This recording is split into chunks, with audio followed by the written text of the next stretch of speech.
I'm presenting a case study for onboarding software developers on behalf of my advisors from Microsoft, Hitesh, Scott, and Kim. I'm Anju, and I'm a PhD student from UC Berkeley. Onboarding developers to a new team happens all the time in big companies.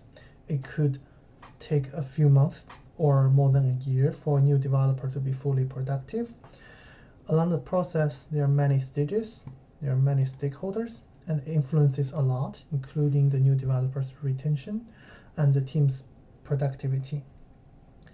It's a very important process, but we don't have much studies on it. Therefore, we present this case study to understand onboarding. This study focuses on team onboarding. We analyze tasks or work items because that's what a new developer deals with most of the time, thinking onboarding as a year-long process. We conducted this study at Microsoft. Specifically, we conducted in 2 divisions, with very different cultures and businesses. With this case study, we want to answer 2 research questions. The first one is, what task allocation strategy should we use to onboard new developers? And the second question is, what are the key characteristics of a task that lead to an effective onboarding? Our case study consists of interviews and surveys. We first interview a large number of developers and managers to understand their experiences. These experiences are coded into themes, which inform 2 surveys, one for developer and one for manager. These 2 surveys further confirm our interview findings. In terms of coding the interviews, there are 3 stages. You can find more details about the research process in our paper. Now let me present some key results. The first question is, what are the task strategies that managers use to onboard new developers? There are 3 strategies. The first one is called simple to complex. So what's simple to complex? It's basically what people think of when they talk about onboarding. You start from very simple tasks, and then you gradually increasing the complexity of the tasks. There are mainly 2 stages. In the ramp-up stage, you assign tasks that are well-defined with very good support, either from the team or from the documentation. You sometimes avoid tasks that has high impact. In the second stage, you want the new developer to gradually become an expert. So you assign more challenging tasks. Sometimes you adopt a breadth-first strategy. Sometimes you do a depth-first strategy, but the end goal is to make the new developer an expert in some domain. Simple to complex is very good for learning. It provides a smooth learning curve that can gradually build up the confidence of new developers. However, these simple tasks could be quite boring, and therefore there is a lack of motivation from the new developers. Also, some tasks, because they are very simple, they don't provide much opportunities for new developers to interact with others. The second approach is priority first. There are 2 quotes that summarize it very well. So all features are break down into tasks, and all people will pick up tasks organically. There is no difference between a new developer and an experienced developer. Priority first really motivates new developers. It shows trust from the team from day one, because the new developer is treated as an experienced developer from day one. So it also allows the new developer to produce values to the team immediately. So it's very often used by new teams who really need high productivity. But having this high impact real tasks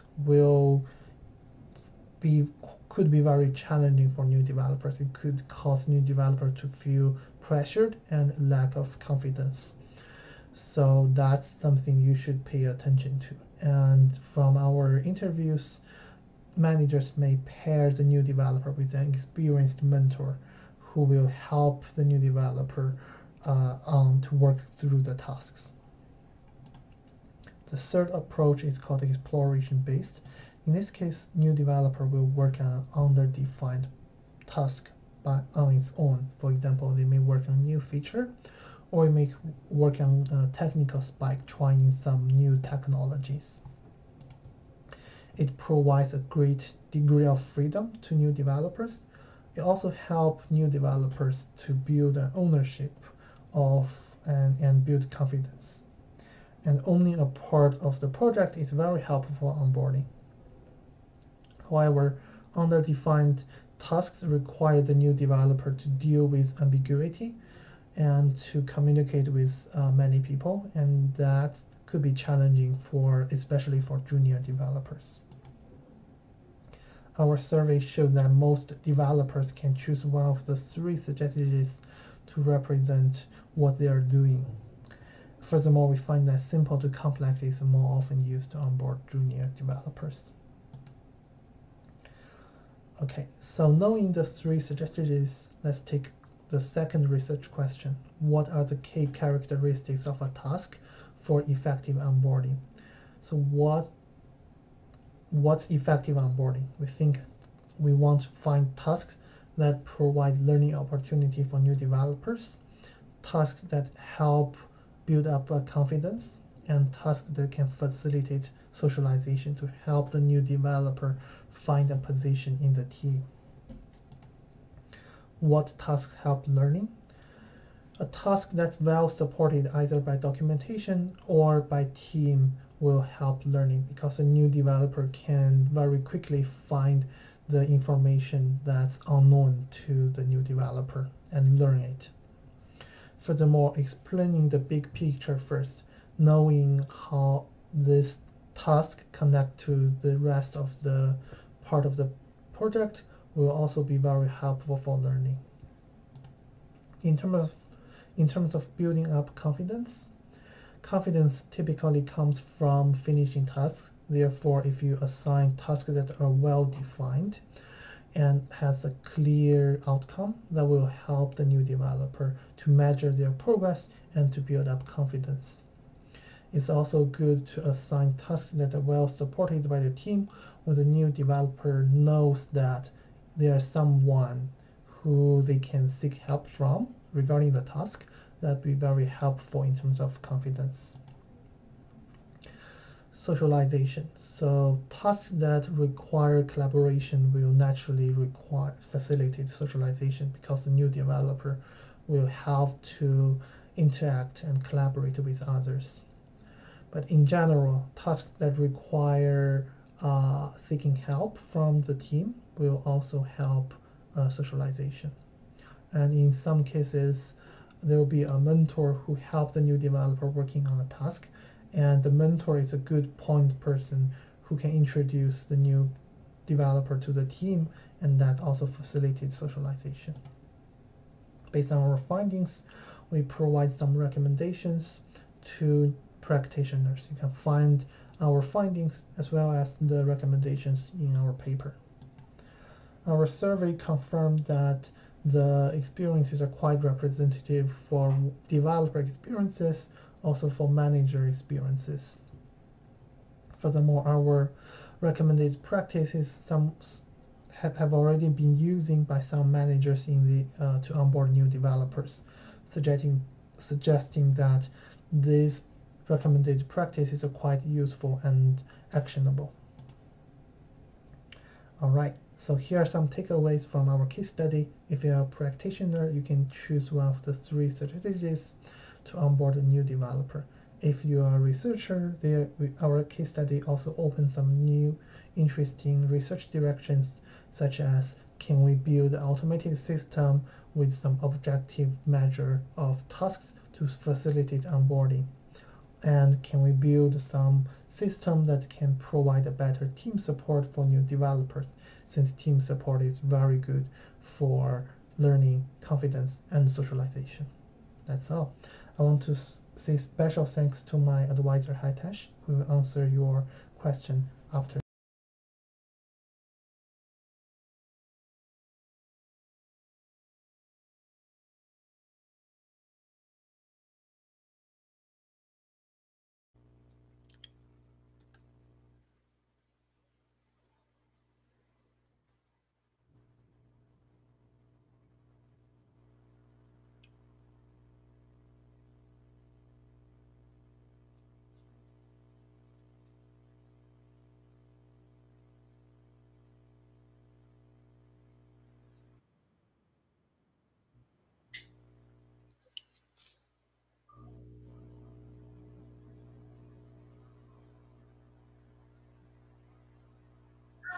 Hi, everybody. Sorry, my microphone was on mute there. Thanks for joining this particular session. Scott, are you able to take questions on this paper? Yeah, and I am pretty sure I won't be able to answer all of them, but I did a lot of the interviews of the different managers and different developers that we talked with. So, but I'll try to answer anything that I can, and for the ones that I can't, people can email me. Sounds great. Well, we have a couple that are coming up in the chat. So let's start with the first one. Did you consider self-determination theory at all in doing I looked at the chat beforehand and I thought, what is that? So if I don't know that, probably not, but one of the other authors may have. So we definitely, Daniel, encourage you to email that question into the authors. Is there a database of tasks in the public domain that could be used for onboarding?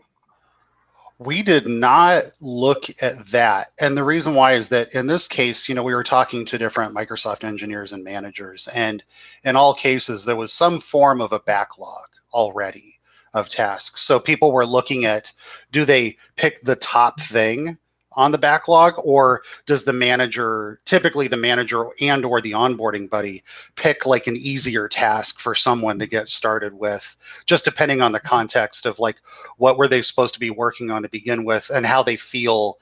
Like, should that engineer only learn a specific area, or do we want them to be kind of like a generalist across the code base or project?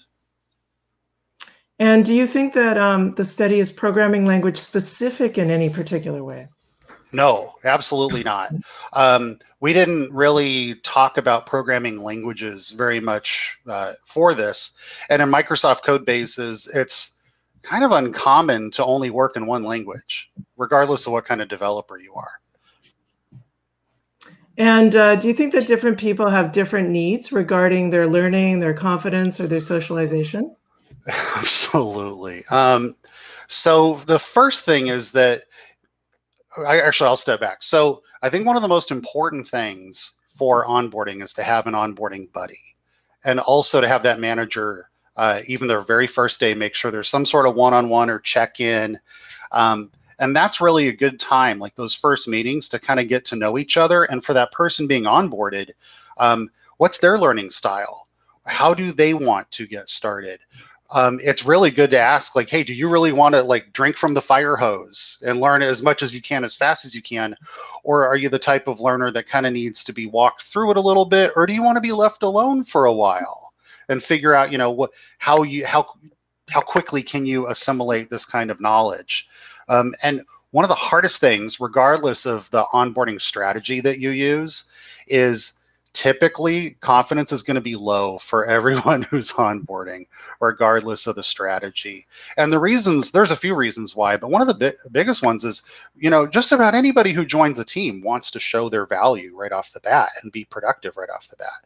And for especially larger systems, that is so hard.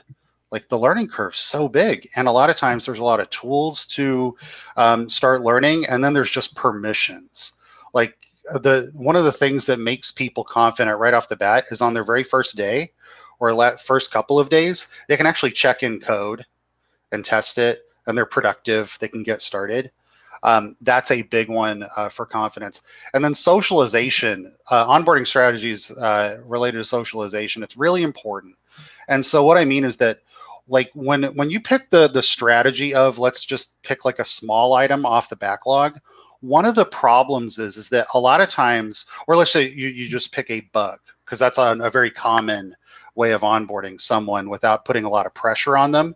If you just pick like a random bug or a random task that's small, a lot of times that developer is working on something that nobody else on the team is working on.